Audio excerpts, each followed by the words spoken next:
In this lesson, we'll look at social influence, so basically how individuals are influenced by others in society. So conformity is often due to group pressure. Conformity is the adjustment of your behavior or thinking to coincide with others, sometimes referred to as the chameleon effect. We like to blend in. We don't like to be seen as different or unusual, so we tend to just go along with what is the norm. An example of conformity would include laughing when others are laughing, looking up when others look up. We follow rules, we follow laws because we want to conform. Again, we don't like to be seen as an outcast. So conformity can be very positive. Conformity is very strong. We do not like it when our behavior goes against the grain and is different than others. So there are two theories behind our reasons for conforming. Why is conformity so strong, a desire in us all? The first one, normative social influence. So here, people conform with others. We do what's socially acceptable to gain social approval and acceptance from those around us. We don't like to disappoint, as I said, or seem unusual. One researcher that studied conformity and was concerned with how strong is our desire to fit in with others, that normative social influence, was a man named Solomon Asch. He performed what we refer to as the line study. So he had a group of subjects, 5 men who were all actors in his experiment. And they're all sitting around a table, and they have one volunteer that comes in who has no idea what's going on. This volunteer that's participating in this experiment was told that he was actually participating in an experiment on perception. Okay, so it's actually not on perception, it was about conformity, but the volunteer didn't know. Anyway, the gentlemen who are sitting around the table, they start with the actors who are part of the experiment, and they show them a slide, which you can see up here on the left. First of all, they're shown a standard line, and then they're shown the 3 comparison lines, 1, 2, and 3. So the gentlemen are asked, which of the following 3 comparison lines are most similar to the standard line? So the first couple slides that they're shown, the actors give the correct answer. So they would say, obviously, that's 2. 2, 2, 2. They get around to the volunteer, he says 2. But after several slides are shown, the actors go in the opposite direction. When they're shown a slide, they give the wrong answer on purpose. So the first actor would say 1, the next one says 1, the third one says 1, and then when it gets to the unknowing volunteer, strangely enough, instead of giving the correct answer, even though it's very obvious, they give the wrong answer going along with the group. 67%, so roughly 2 out of 3 participants in this study gave the wrong answer even though they knew it was wrong.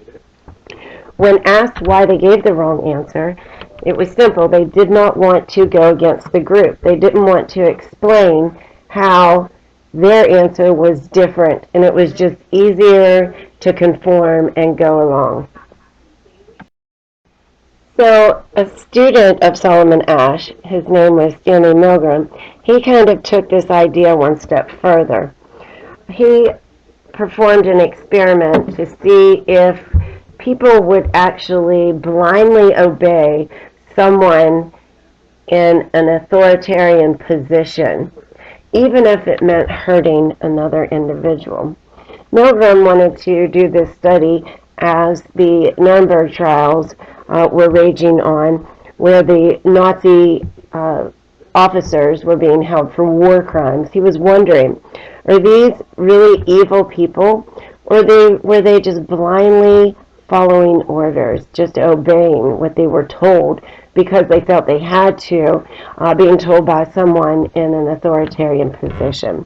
So, if you look at the diagram below, his study involved a teacher, which you can see sitting at the desk. That's a part of the experiment, an actor. He's supposed to be a teacher in a lab coat, so he's the authoritarian figure. And then the guy at the far left, who looks like he has a wire hooked up to him, that was also an actor, and he's behind a panel. He's hooked up to a panel that administers electric shock. So the volunteer is coming in, and he's supposed to administer electric shock to this participant behind the panel every time he gets a question wrong. So this unknowing volunteer thinks that he's taking part in an experiment on memory.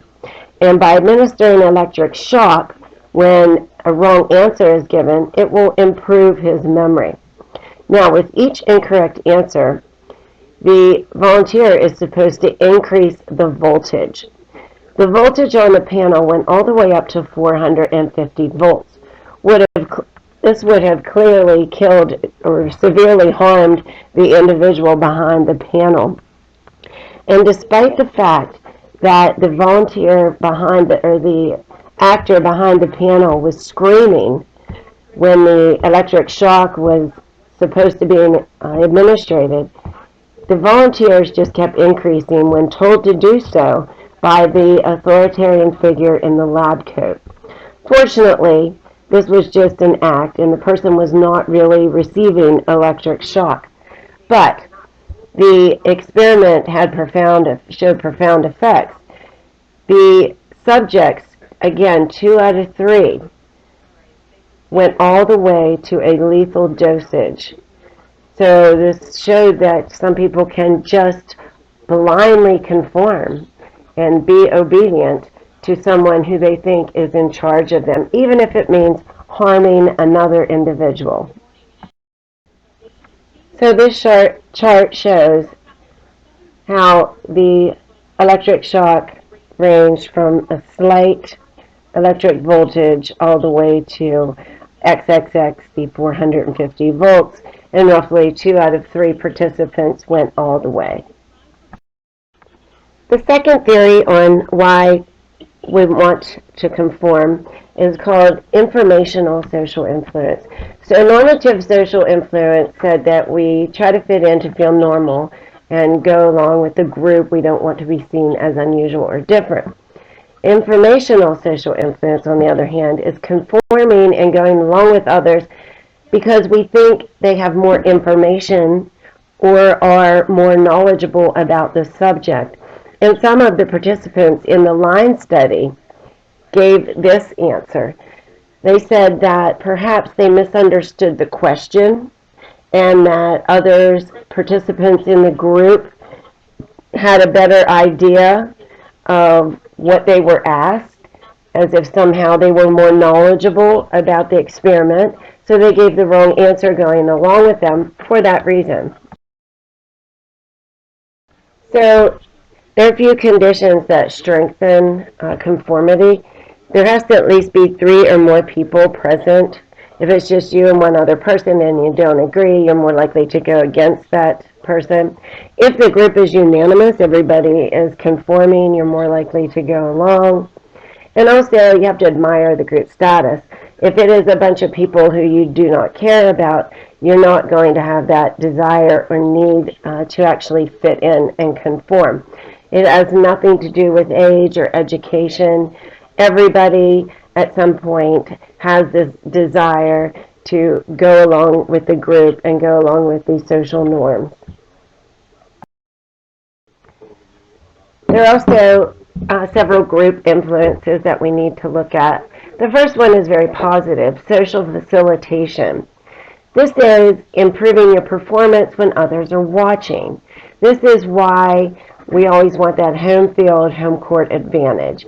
You sometimes go to practice and you're just like so, hum, but then you're out there and you're playing in the game or you're performing, whether it's basketball, football, dancing, cheering, you're in the band, whatever. Whenever we are in the presence of others, our performance is usually enhanced. We do better.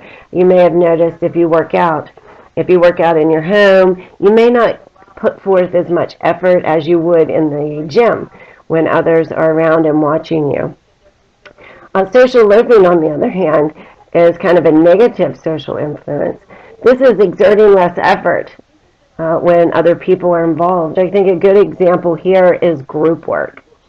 In many cases, if you're giving an assignment to a group, you have that one person that will take charge and get everything done, your type A personality, and other people just decide to put their name on the paper and slack off because somebody else is actually doing it.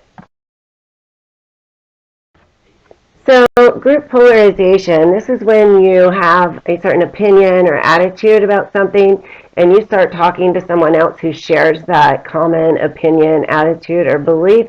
It kind of strengthens. So you like to seek out people who support or confirm your beliefs, and you can build upon it. So these are like pre-existing attitudes that become enhanced when discussing them within a group.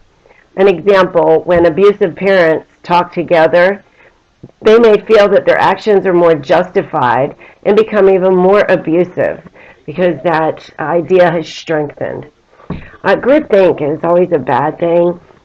This is when you forego all common sense and you make a decision for the group, thinking that it will enhance the harmony of the group.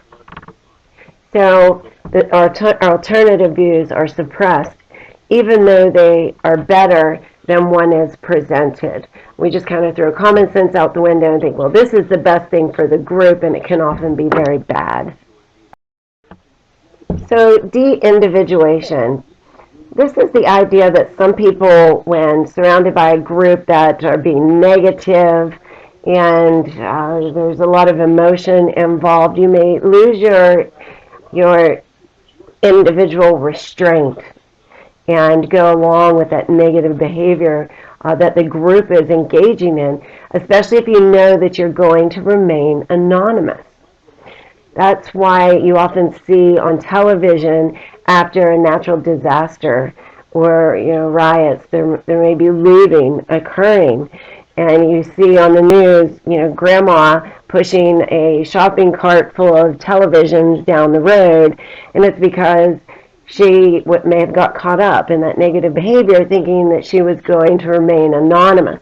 So we often engage in negative behavior if no one's going to find out, and a lot of people around us are doing it.